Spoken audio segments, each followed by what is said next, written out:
Thank you. I think, each one of us is alone. You can be alone in a crowd. You can even be alone in a group of like-minded persons. You can be alone even if there is a community of Rosicrucians around you. Because it really depends exactly on what you said, how much we can be open.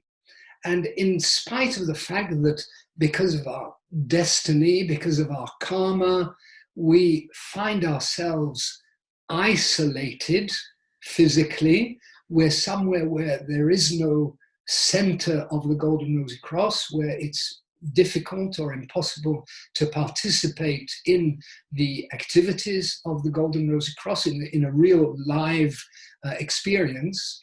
But does that mean that it's a hopeless situation? No, not at all.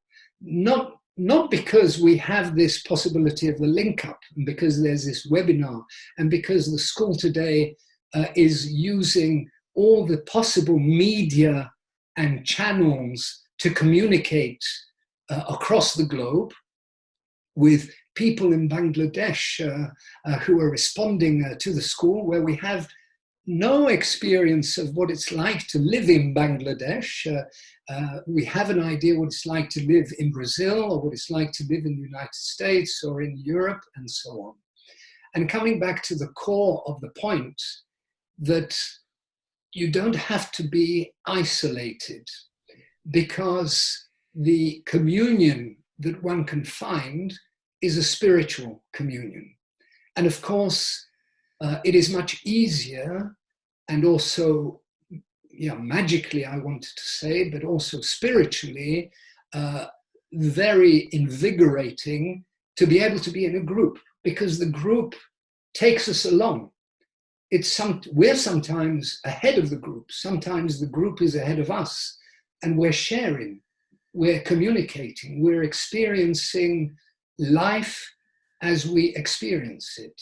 But that cry from your heart, if I can say so, is something which is admirable and which is marvelous, because wherever we are, and even if we're not linked to a living community of the Golden Rosy Cross, because of our economic, family, social and political or other circumstances, the link can be intensified. And it can be intensified because we're not talking of person to person. We're not talking of interpersonal relationships, however important they are. We're talking of a soul to soul relationship. And that goes beyond space and time.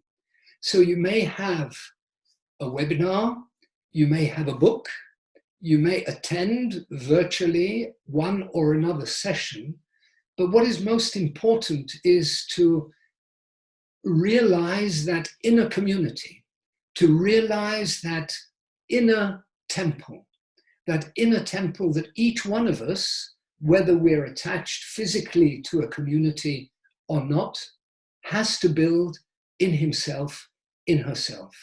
And that's why during my video, I mentioned two elements about knowing yourself and secondly, overcoming oneself.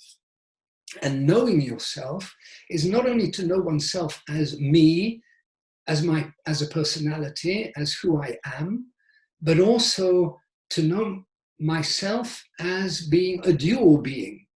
So being physical, emotional, mental, but at the same time spiritual, because we each carry that eternity in ourselves. So there is no estrangement, there is no solitude, even if there can be isolation. But that isolation is continually overcome if we go into the depth of our being, possibly even profiting from the fact of being more isolated than others, because then you don't have any illusions, believing that The group will carry me along. The group will not carry us along.